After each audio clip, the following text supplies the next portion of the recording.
मेरे प्रिय बच्चे, मनुष्य जीवन की भावना कोई समझ नहीं पाता। और जब मनुष्य ऐसी दुविधा में होता है कि वह अपनी इच्छाओं को ना तो व्यक्त कर पाता है, ना ही मन में दबा पाता है, तब जो बेचैनी उत्पन्न होती है, उस उलझन को समाप्त करने के लिए कोई भी दवा इस संसार में मौजूद नहीं होती।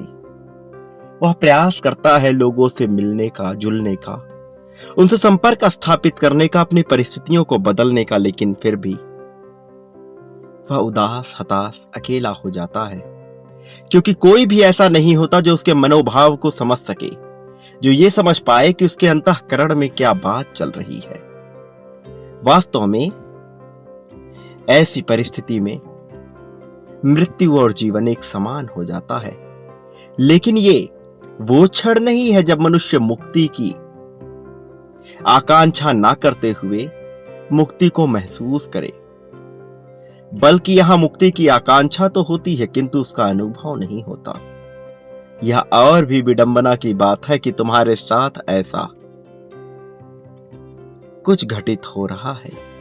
तुम ऐसे ही उलझन में फंसे हुए हो जहां से निकलने का कोई मार्ग तुम्हें सूझ नहीं रहा है। लेकिन इसका कतई यह मतलब नहीं कि अब तुम कोई राह देख ही नहीं पाओगे। मेरे प्रिय बच्चे, तुम्हारे लिए मार्ग प्रशस्त किया जा रहा है। तुम यदि एक ही संदेश को बार बार सुन रहे हो तो निश्चित तौर पर उसमें कुछ ऐसा है जो तुम्हें समझ नहीं आ रहा, जो तुम्हें समझाया जा रहा है, जो तुम्हारे प्रति सांकेतिक किया जा रहा है, या बताने का प्रयास किया जा रहा है कि कुछ ऐसा है जिसे अभी तुम्हें अनुकरण करना है और जिसके कार्यशैली को तुम अभी समझ नहीं पाए हो। इस वजह से तुम्हें बार बार एक ही चीज बताई जा रही है। मेरे प्रिय बच्चे, कुछ भावना ऐसी होती है जिसे स्पष्ट करना अत्यंत मुश्किल होता है, असंभव सा प्रतीत होने लगता है ऐसे क्षण में। लेकिन इन्हीं परिस्थितियों में ही तो तुम्हें सही और गलत का चयन करना है।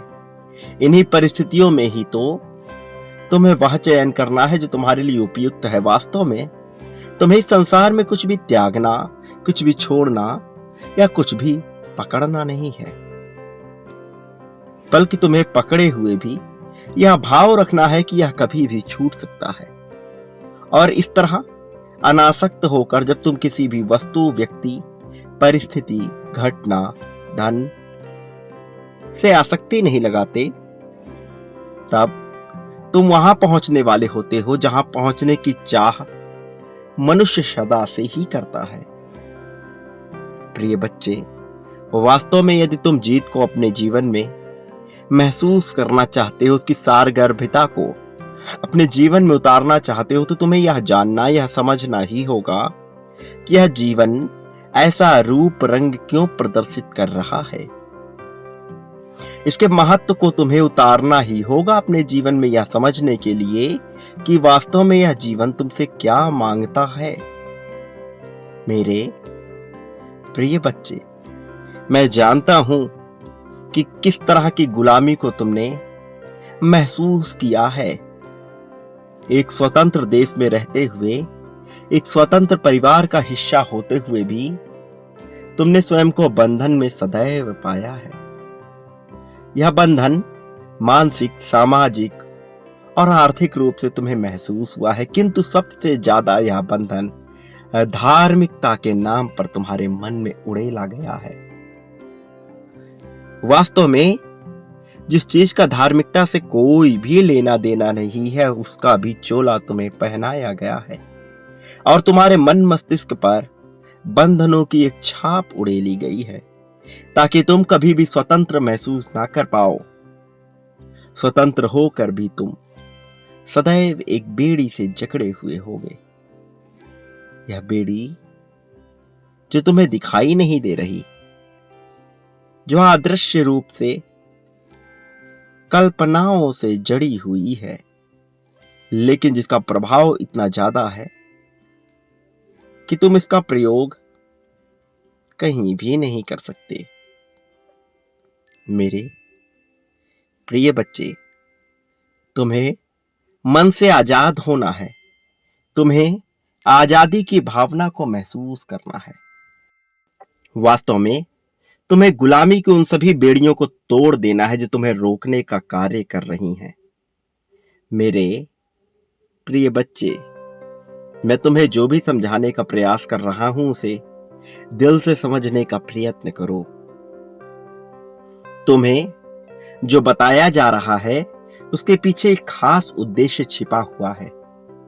एक ऐसा उद्देश्य जिसके महत्व से तुम अभी तक परिचित नहीं हो, लेकिन जिस दिन तुम इससे पूर्णतः परिचित हो जाओगे तुम्हें अपने जीवन पर गर्व होने लगेगा, क्योंकि तुम्हारा यह जीवन जिस खास उद्देश्य से, जिस खास निमित्त से तुम्हें प्रदान किया गया है उसका प्रयोजन बड़ा विशेष है।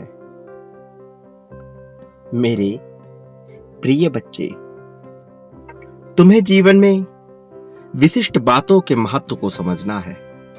झुकाव के महत्व को तुम्हें जानना है।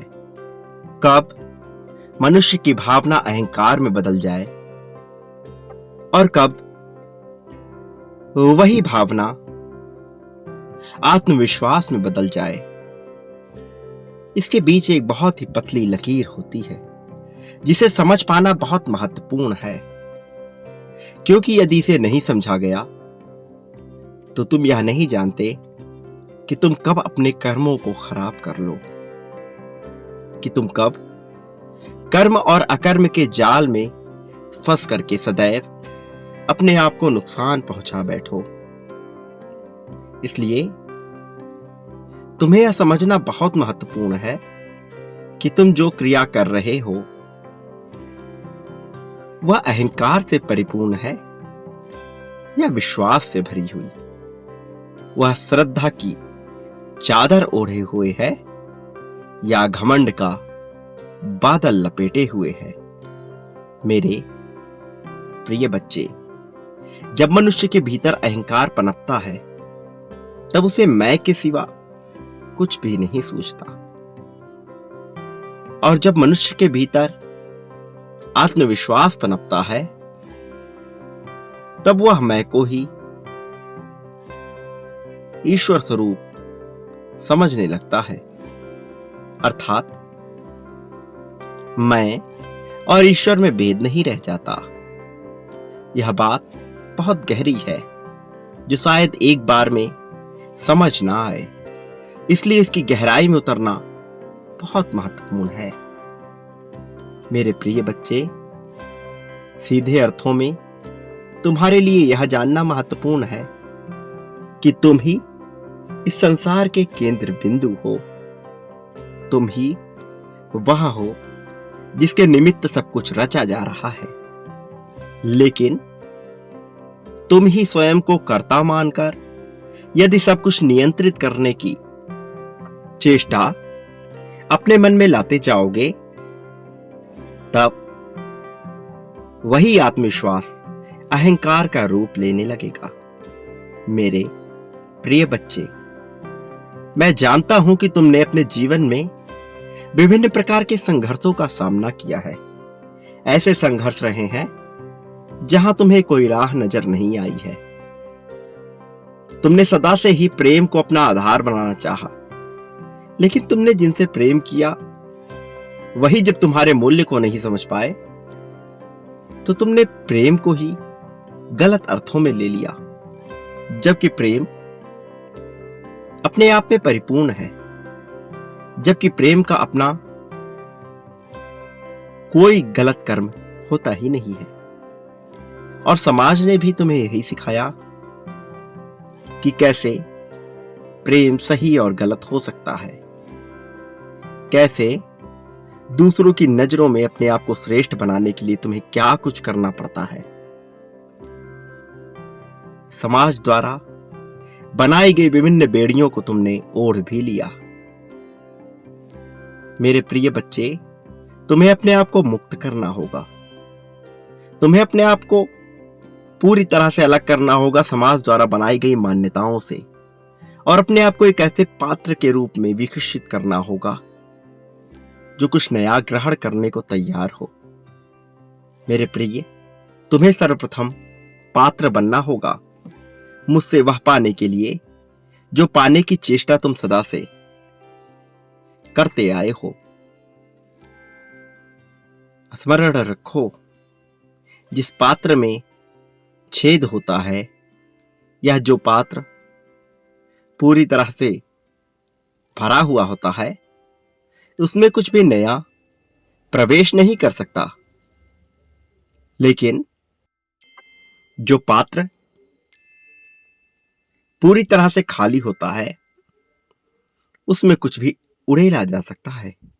तुम्हें भी उस खाली बर्तन के समान, उस खाली पात्र के समान होना होगा जिसमें कुछ भी उड़ेला जाए, तभी तुम कुछ नया ग्रहण कर पाओगे।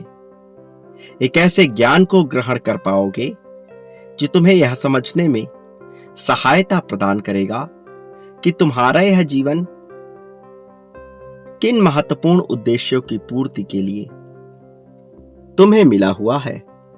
मेरे प्रिय बच्चे, तुमने समाज द्वारा बनाए गए नियमों के तहत स्वयं को दिखावे के जीवन में बांध लिया है, लेकिन क्या कभी भीतर झांककर यह जानने का प्रयत्न किया कि वास्तव में तुम्हें यह जीवन क्यों मिला?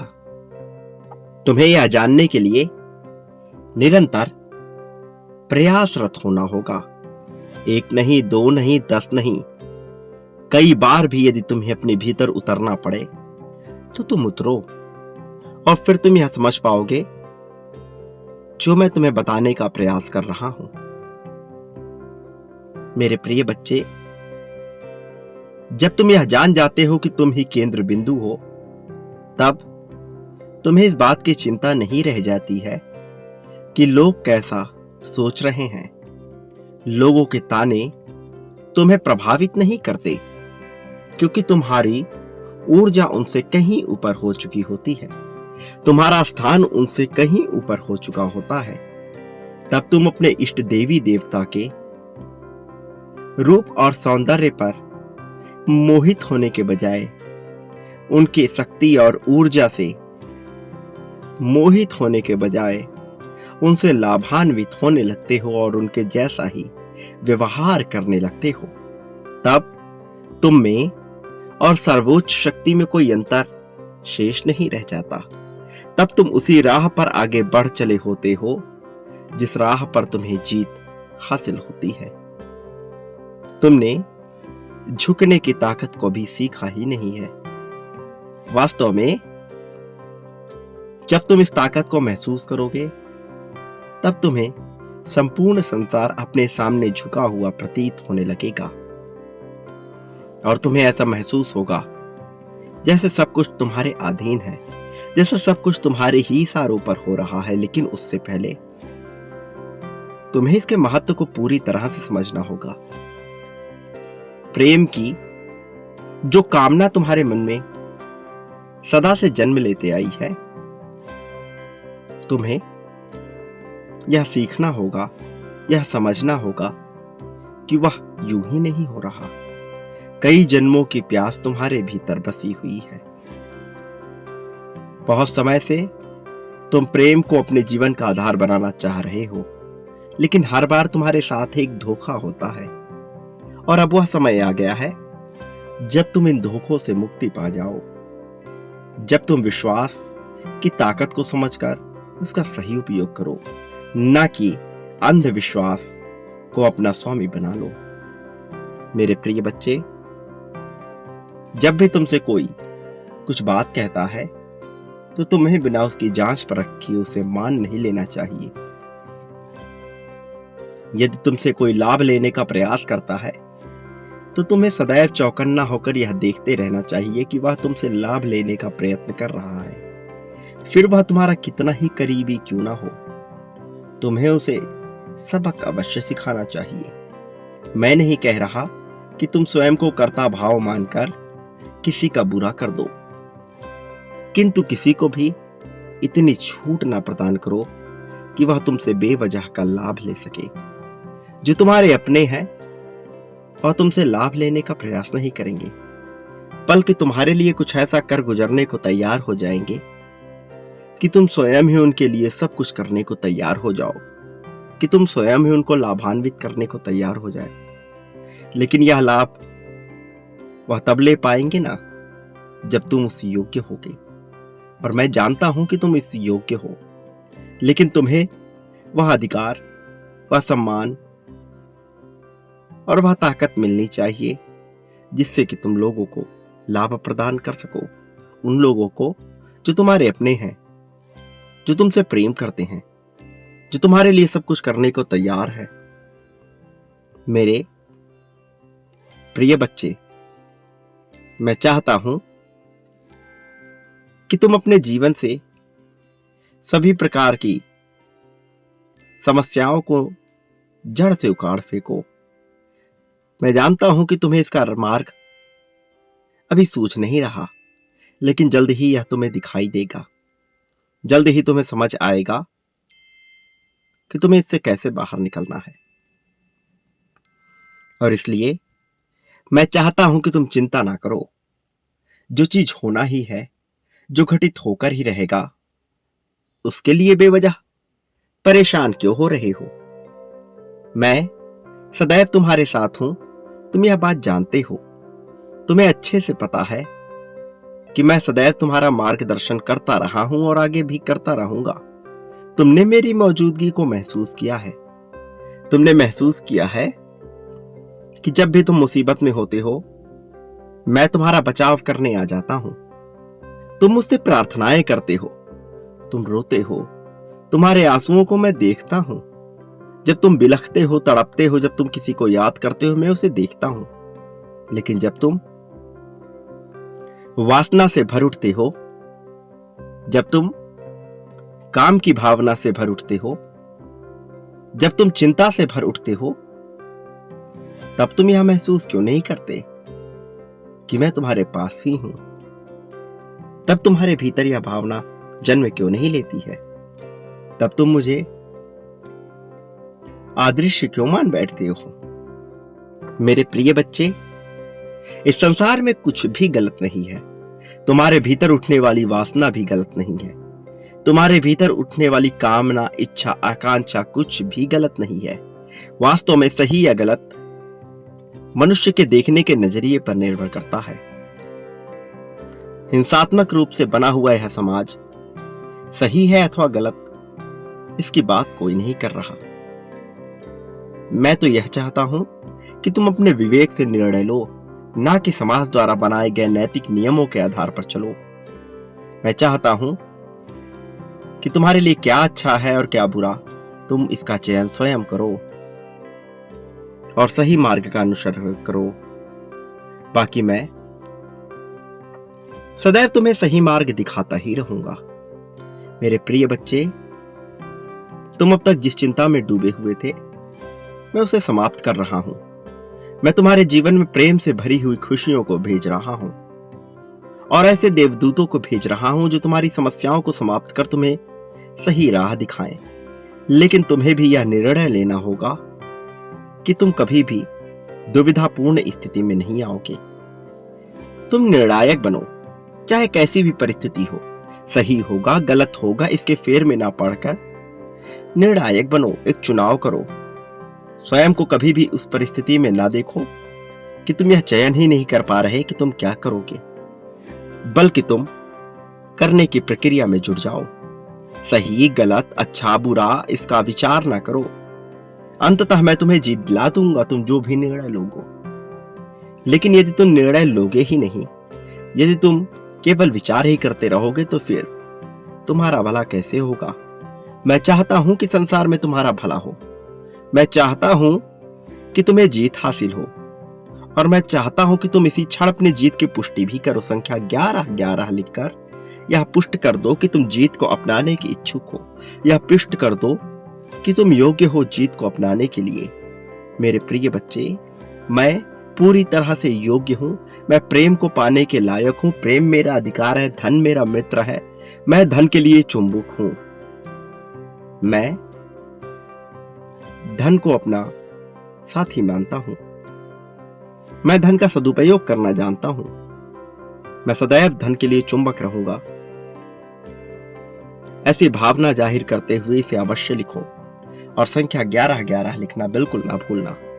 एक बात इसके साथ ही तुम सदा याद रखना कि तुम इस संसार में जो भी बांटते हो वह कई गुना होकर के तुम्हारे पास आता है। भले तुम अभी इसे ना देख सको, ना महसूस कर सको, ना समझ पाओ, लेकिन जल्द ही यह होगा, यह होता ही है। तुम प्रेम बांटो, धन बांटो, त्याग, समर्पण, ईर्ष्या, द्वेष जो भी बांटोगे वह कई गुना होकर के तुम्हारे पास लौट कर आएगा। इसकी शुरुआत तुम मुझसे ही करो। मेरे प्रति बांटना प्रारंभ करो, फिर देखो मैं कैसे छप्पर फाड़ के तुम्हें सब कुछ देता हूं। जो चाहोगे वह मिलेगा, जो बांटोगे वह मिलेगा। याद रखो, जब इस संसार का प्रत्येक जीव, अजीब सजीव तुम्हारे विरुद्ध होगा, मैं तब भी तुम्हारे साथ रहूंगा, तुम्हारा समर्थन करता रहूंगा, तुम्हारा सहयोग करता रहूंगा, तुम्हें अपनी शक्तियां प्रदान करता रहूंगा, तुम्हारे रक्षण के लिए सदैव लगा हुआ रहूंगा। मेरे प्रिय बच्चे, मेरा आशीर्वाद हर हाल में तुम्हारे साथ है। मेरे आने वाले संदेशों की प्रतीक्षा करना, मैं अवश्य आऊंगा तुम्हें मार्ग दिखाने, तुम्हारा मार्गदर्शन करने, तुम्हें सही राह पर ले जाने के लिए, तुम्हारी उंगली पकड़कर तुम्हें सही दिशा दिखाने के लिए। सदा सुखी रहो, तुम्हारा कल्याण होगा।